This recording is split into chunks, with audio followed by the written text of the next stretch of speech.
I think I just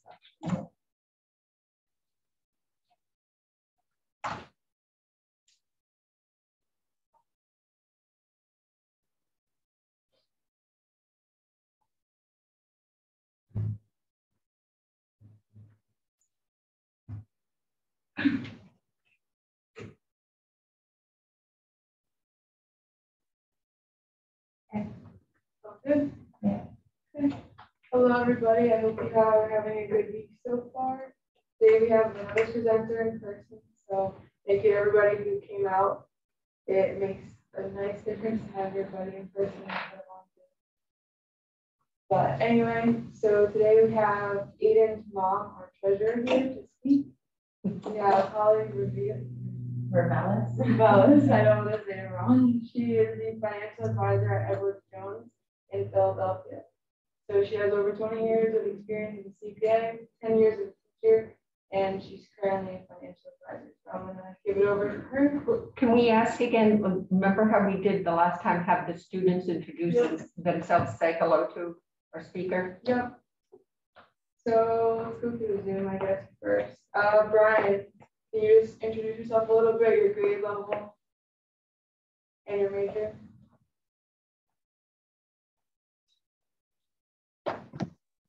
Sure, I'm Brian Schnack. I'm a senior finance major, and this summer I will start to work at PGIM doing investment operations.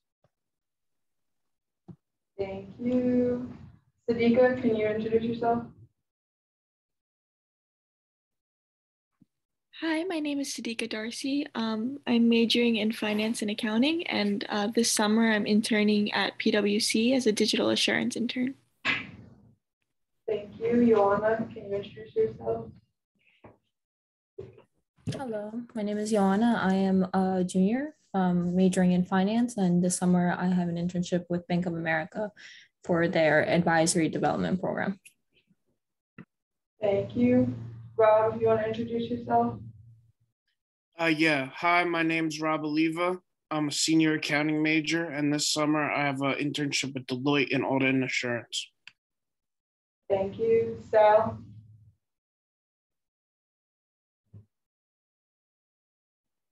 Come back. Jason, are you there? Hi, I'm Jason. I'm accounting major. I'm a senior. Thank you. Michael?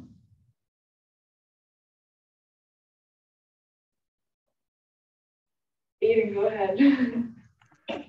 Hi, my name's Aiden. I'm a junior accounting major and I'm interning at IQB. Jack, go ahead. My name is Jack Mitchell. I'm a sophomore accounting major and I'm interning with Deloitte this summer in audit and assurance. My name is Lauren. I'm an accounting major, senior, and I'm interning with KPMG this summer.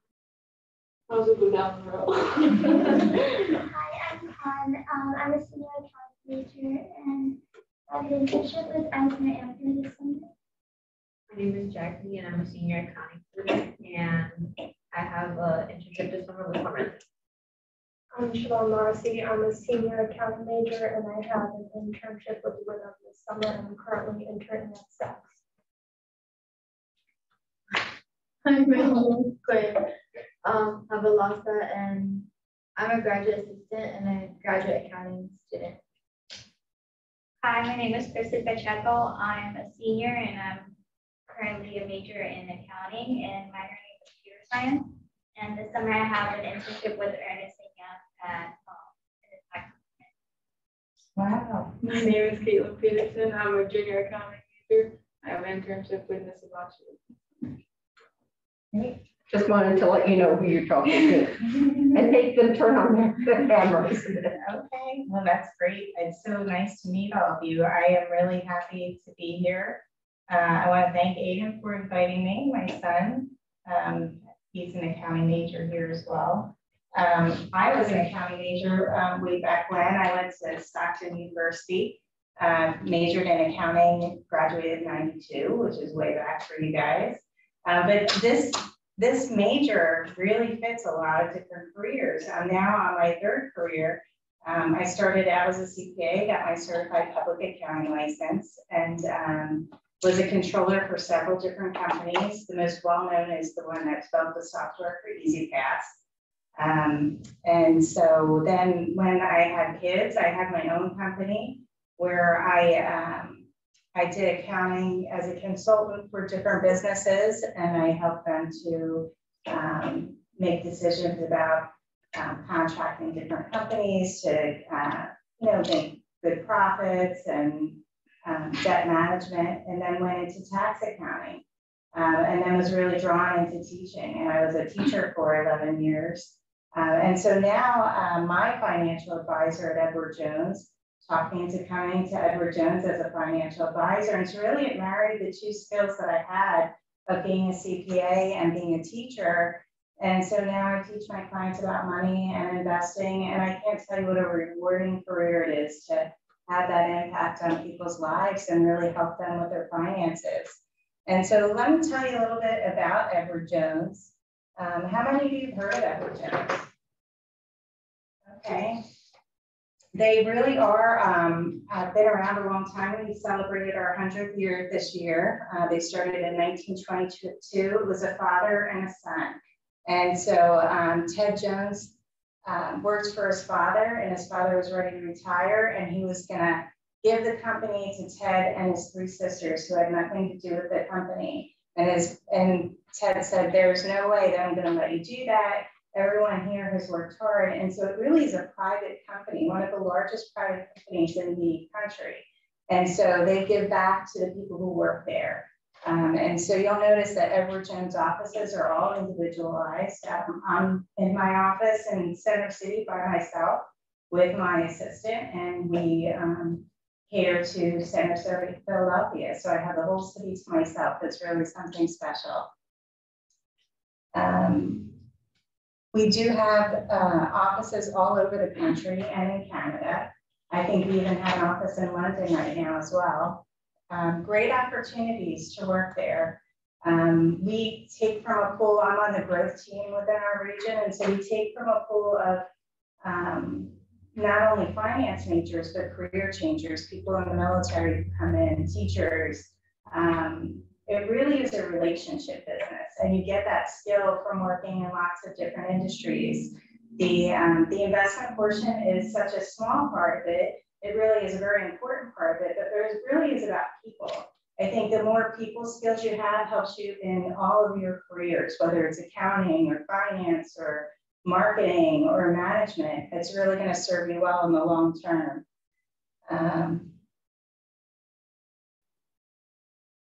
We have been recognized as one of the top 5 places to work in the country by Forbes magazine year after year after year. It really is a valuable place to work. I hope that you guys will consider it in the future when you graduate.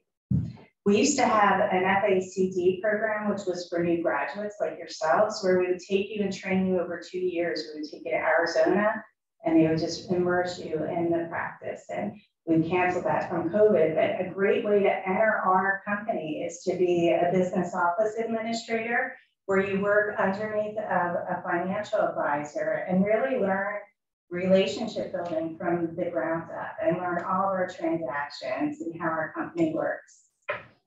I know we are always in need of BOEs. And what makes us unique is we really cater to individualized plans. We really take the time to get to know our clients and to listen to what's important to them. Money means different things to different people. And so it might mean freedom to me so that I have more time to enjoy my family and to do the things I like. It might mean something different to Aiden, who might want a nice race car to brag about to his friends. It means different things to different people. And so the more that you take the time to get to know your clients, you can really cater to their needs and develop those investment strategies and plans. And so our purpose is to really provide that backbone for you of financial planning to fit your lifestyle and fit your life and partner together with you over a lifetime to make those goals attainable. And I think that is it. Do you guys have any questions? What's your favorite part about what you're doing? I really love the impact that I have on clients. It's not necessarily the biggest client. It might be the smallest client, having that impact so that before you met with them, they were in debt. They had student loans and credit card debt. And then meeting with them, you've influenced them in such a positive way that they have a plan to pay that down and save for their family, and they just feel better about it. Or, you know, helping your clients to reach retirement. One of my clients retired just a few months ago, and he's so happy about it. You could see the relief, you know, off of his face. And he's still working because he is healthy and able to and likes to stay busy, but it's different to work when you want to than when you have to. So I would say really that impact you have on people's lives, because money is that commerce of everything. People used to barter before we had money, but it's not very practical, so you need that money. Yeah. Around like how many hours a week are you working? Like, does it compare to the public accounting role?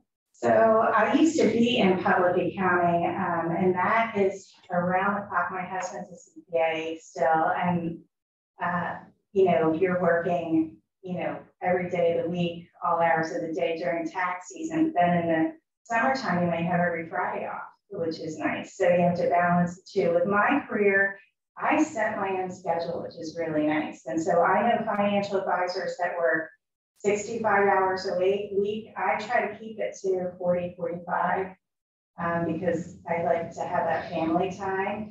But you do mix personal and professional together a lot. So a lot of the social events, because you really want to constantly meet people so that they know you're available to help them plan. So it forces me to get involved socially. I'm on a golf league. I belong to a triathlon club for women, and we go on like ski trips and different fun things. So it's really fun. Like, it is work, but I don't count that as part of my work. So good question. Did you say that you were going to Philadelphia now to the office, or you're mostly virtual? I do go to the office every day because I like my office. It's in the Curtis building. It's beautiful, and I concentrate better when I'm in the office, but most of my clients are now virtual. I was going to ask, how was that like full switch over during COVID if everybody went virtual? I was surprised at how well my business did, because I was worried about, you know, people not wanting to make time for that, but they actually have more flexible schedules now. So they're able to meet with me on Zoom during a break in between their meetings on Zoom when they're home working. But I think some people like that face-to-face. There's nothing like face-to-face. And so I encourage my clients to come back now that it's a little bit safer. Philadelphia dropped their mask mandate a little while ago, and I was really happy to see it because now I can host, you know, little get-togethers with my clients. I'll do coffee seminars and different things like that, maybe a happy hour, and, you know, to give back to them. It's a fun job. I'm not gonna lie. I love this job more than all three of mine. Teaching, I love the most too, but it was very challenging. Teachers work really hard. You should respect your teachers. But it does prepare you for any other career, in my opinion. If I had to hire another financial advisor or BOA, I would definitely take them from education. I just hired a BOA that started Monday, and she was in education. Did you have a question? Yeah. How did you choose to teach middle school and not high school? That's a great question. And so when my kids were small, I was really involved in their education, and I really realized how important teaching was and what they put into it. And so went the alternate route. I think I had to take 2 college classes to get certified, and just like that age group. Every age group has their pros and cons, but middle school, you have the most impact on them to reflect that mirror back of their self-esteem and all the gifts that they have. So really like doing that. Yeah. Although most of us here already has an internship, but how do you apply for a BOA? Yeah. So you would go to our website. A lot of our postings are just on the Edward Jones website, where you can go there and look at the listings. And feel free to connect with me on LinkedIn. I can give you more information. I am on the growth team, so from time to time we have events that give you more information. Yeah. Do you need to have your bachelor's in order to apply for the BOA position? You do not. Yeah. But I would think it would help you rise to the top of the pool of applicants. And it really is a good foot in the door where you're working side by side with an FA. And we like to set up our FAs for success. And so one of the ways we do that is to give them, it's called a good night, where I would take some of my clients and give them to you so that you would get started. It's a good way to build relationships within the region. Yeah. What would you say to students is a difference about working with at Edward Jones versus wealth management at a large firm like Merrill Lynch? So Merrill Lynch is a publicly traded firm and Edward Jones is a private firm. And we were really made by Peter Drucker. He's the father of modern management. I don't know if anybody has read about him, but really their management style is such a positive environment. I had to pinch myself when I went to work there. I kept waiting for somebody to tell me what it was really like, but it is a wonderful place to work. They're very positive. They want you to succeed. They put, you know, supports in place to help you do that. Everything from mentors to small groups and committees. You can really get involved in lots of different ways. Let me stop sharing my screen so it's not so boring for everybody out of the meeting. But what makes that different from Merrill Lynch besides the fact that what's the advantage for a student going to Edward Jones? So I think that Edward Jones really caters to you to have your own office. I have my own branch in Center City, Philadelphia. It's kind of like a franchise without the franchise fee. So that branch is mine. If it's profitable, it makes me do even better and I'm more successful. It's really up to me and I have all the resources to make that happen. When you're at Merrill Lynch, you're one of 10 in an office. And while you may become very successful, you can be successful anywhere. I'm really partial to Edward Jones and that family style of management and the way we do things there. So, yeah. Since you had a business before, isn't it the same as being an FA, you're running your own business? That has really helped me a lot because I understand the profit and loss statement. I understand the different decisions that I'm making and how they impact my business to keep me focused on the things that are going to make us more successful, like creating procedures within our office so that nothing gets dropped and every client has the same consistent, you know, service and care. Good question. Yeah, I think accounting is really such a valuable degree, and I'm partial to it because I was an accounting major, but it really helps you because you can then do every single facet of business. Accounting and finance help you to do everything. You can do management, marketing, and not that those aren't valuable degrees, they really are, but I'm partial to accounting because then you have an understanding of the books too.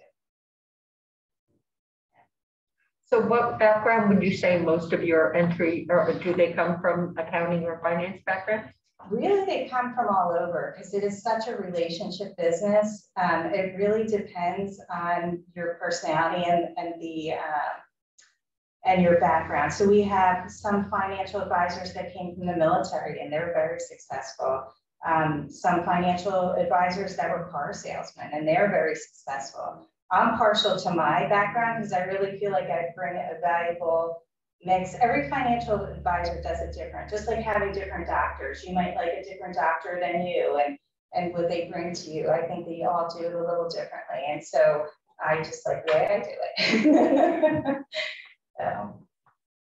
Well, do you think that then is it important to have a certification when you come in, like you came with the CPA? Does a CPA or CFA or any of those?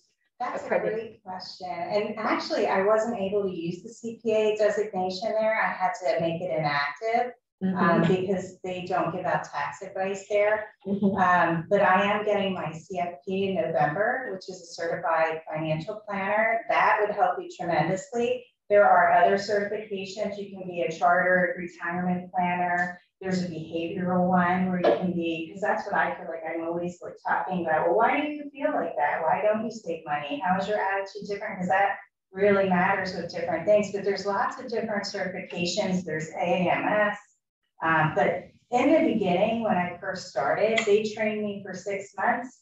I took a Series 7 license that I need to sell securities.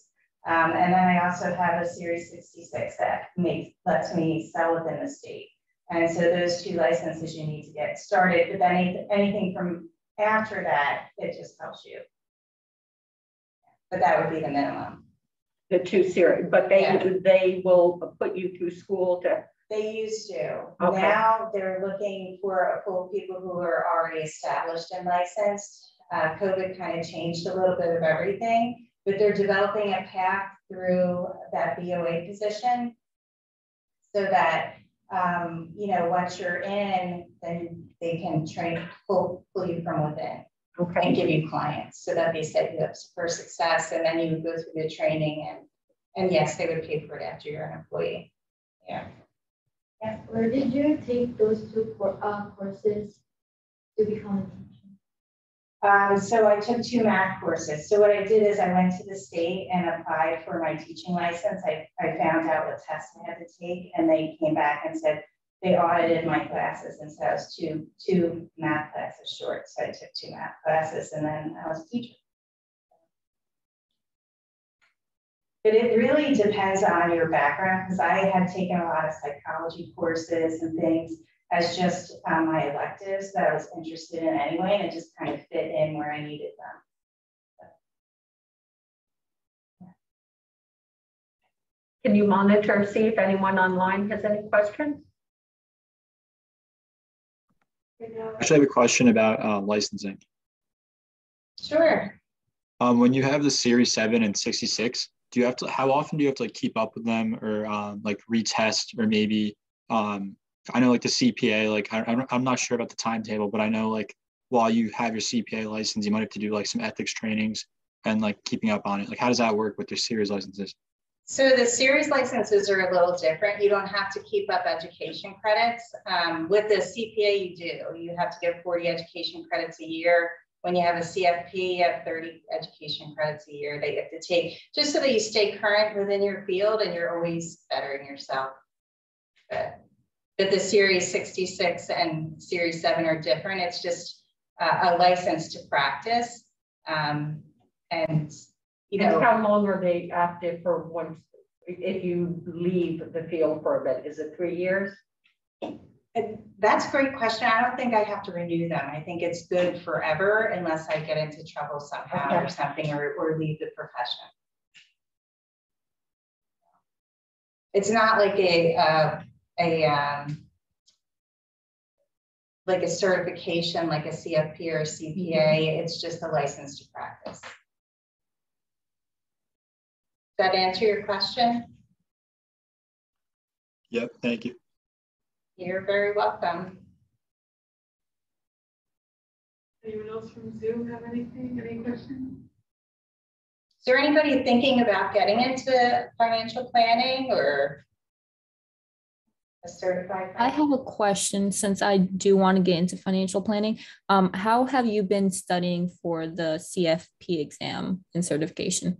Yeah, so actually, because I have the CPA exam or the license, I don't need to go through the different modules for the CFP, but I'm taking them anyway. I'm auditing them to just get better for the test. And I'm taking a Danko program. It's Brett Danko.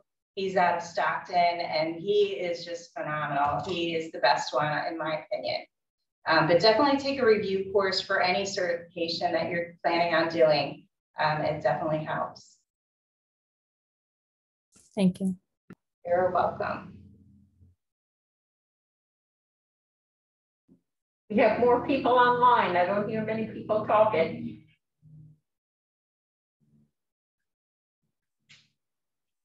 Now, Jack, you're thinking of going to wealth management, right? No, I'm only thinking about going to accounting.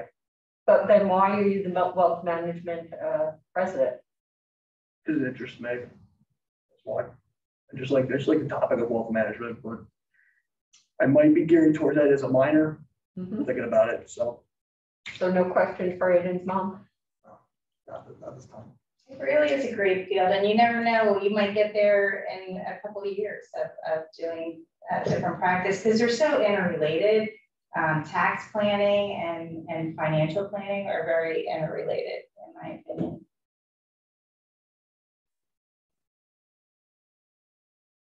And it's never too early to start investing.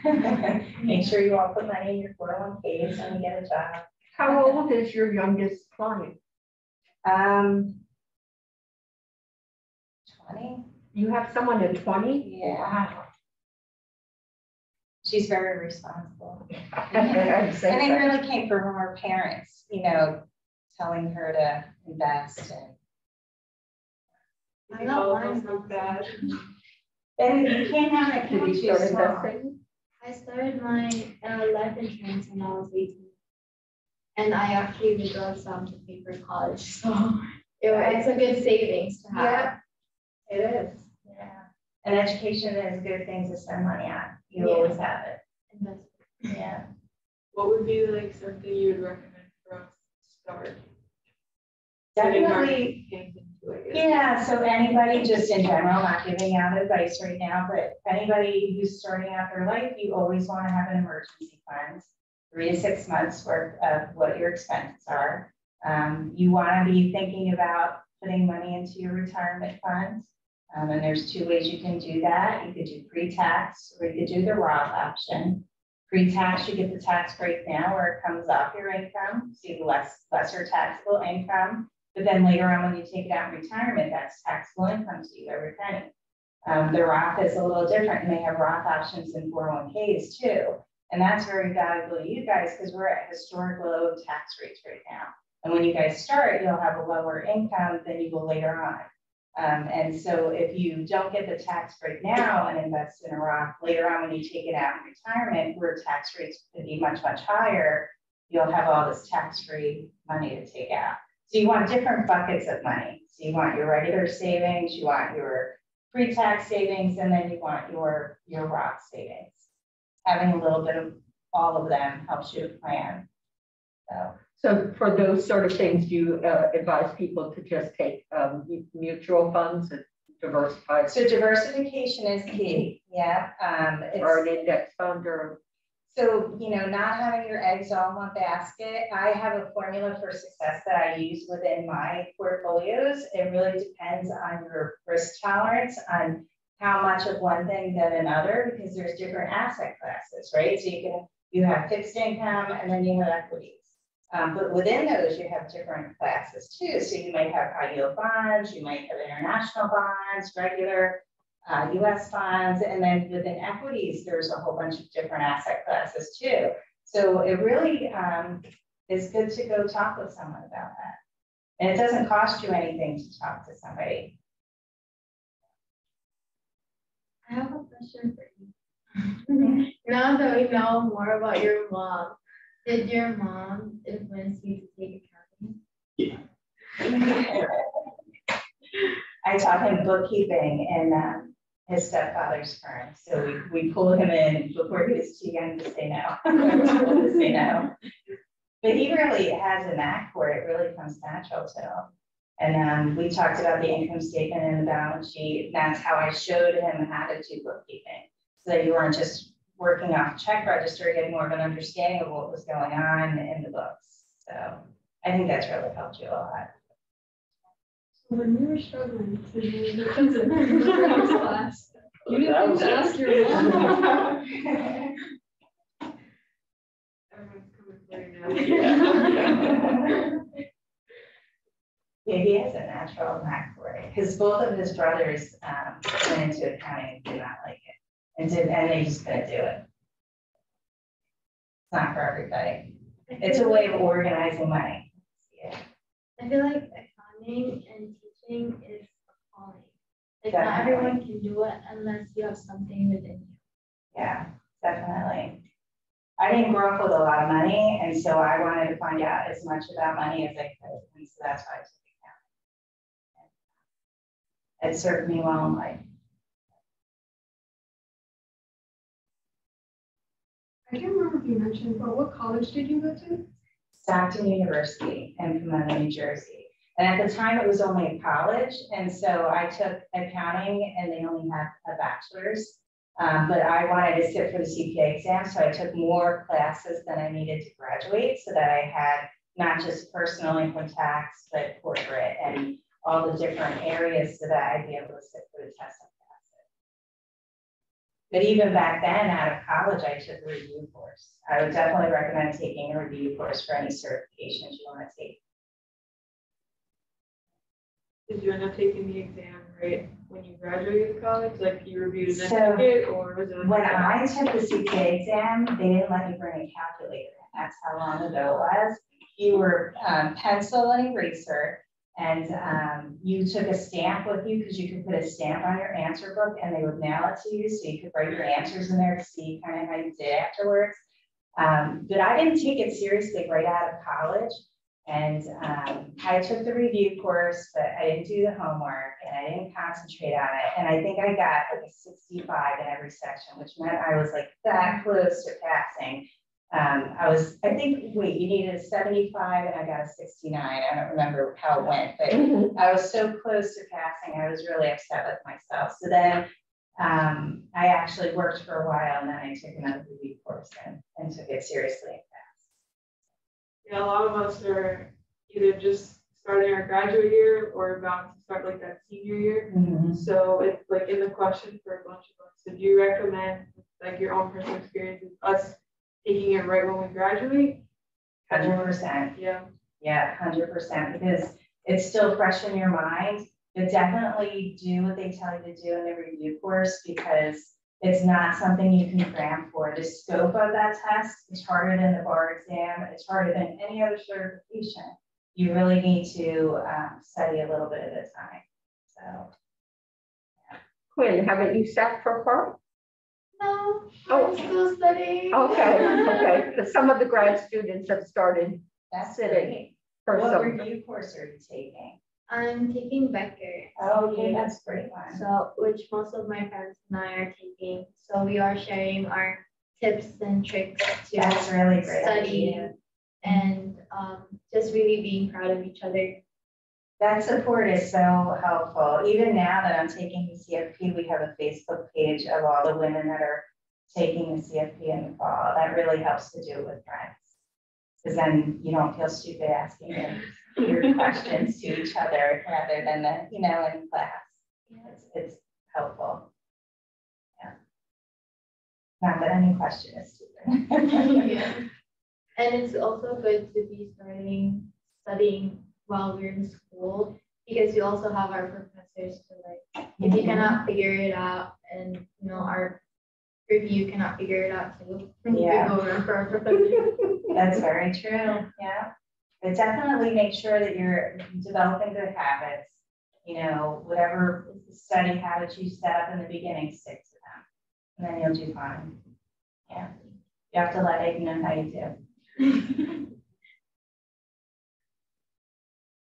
Anybody else have any questions? Anybody know what they want to do with the rest of their life? That's totally normal. Yeah, I have like all this. I have a short-term plan and a long-term plan for the next 10 years. That's great. But ultimately, like for the next 2 years, I'll just be working, just experience, and then hopefully study, work abroad, and then come back here and probably give back to the community here in FU and be an adjunct professor.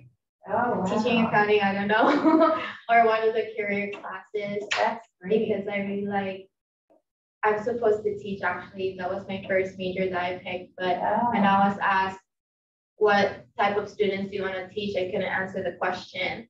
So then I was like, I think I need to do something else to figure that out. So I did accounting and like being with students or being president last year and just mentoring these students helps me, improve my skills, my relationship and how to treat them with care, but also be having that tough love. That's great. That's so exceptional. And I think, don't you guys always need accounting professors? We are adjuncts. Yeah, we always are relying on adjuncts. Well, all of you had adjuncts, right?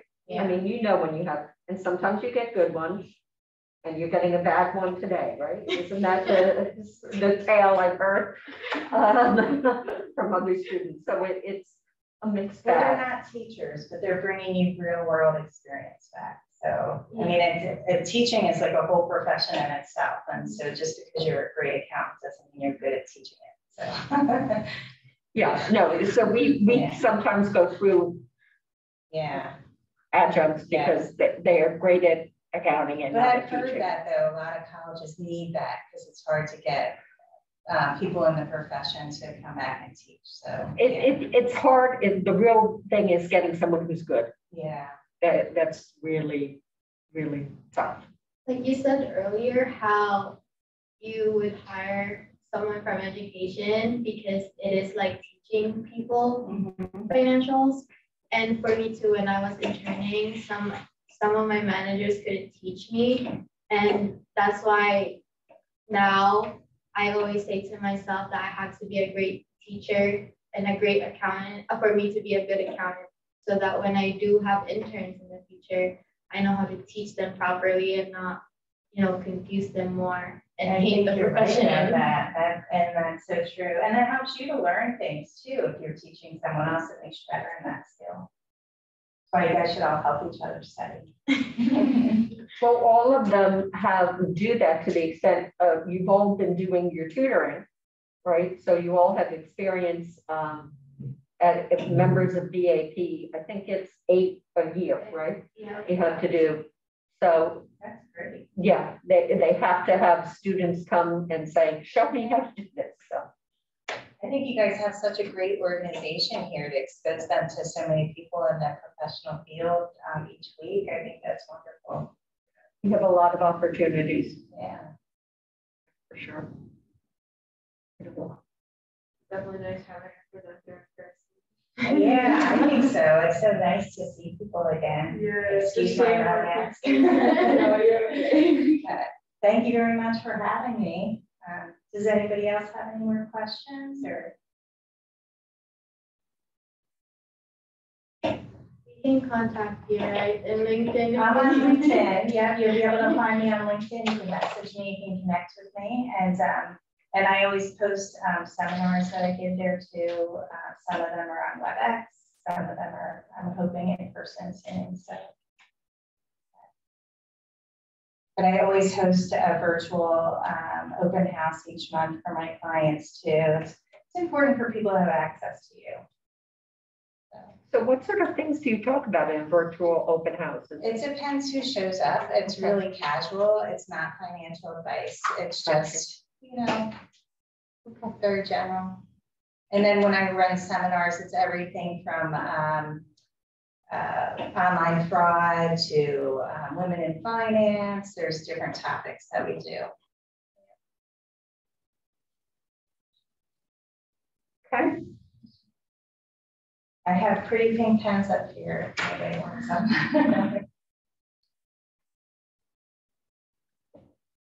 Well, thank you very much for having me. Thank you very much for coming. My pleasure. Do you have any data out beside business?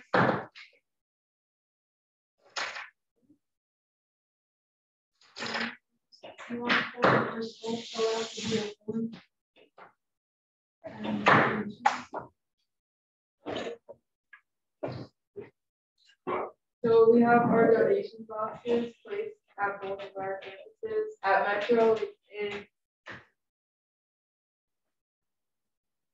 Metro, it's in the Silverman's suite. So if you're in there, you'll be able to see the box to drop your donations in there. And where is it here? Right outside the same suite donation. So when you do place your donations, just make sure that you take a picture and then send it to us. So we have proof that you guys. And what are we collecting this time again? It could be clothes or toiletries. No, underwear, and pajamas too. And then if you also want to send out a chat, she also sent an email about the recorded souls. So there's a link in the chat, but also an email to fill out the Google Forms. And the link tree is also the link tree. So I think that's everything for now. So everybody has a good week.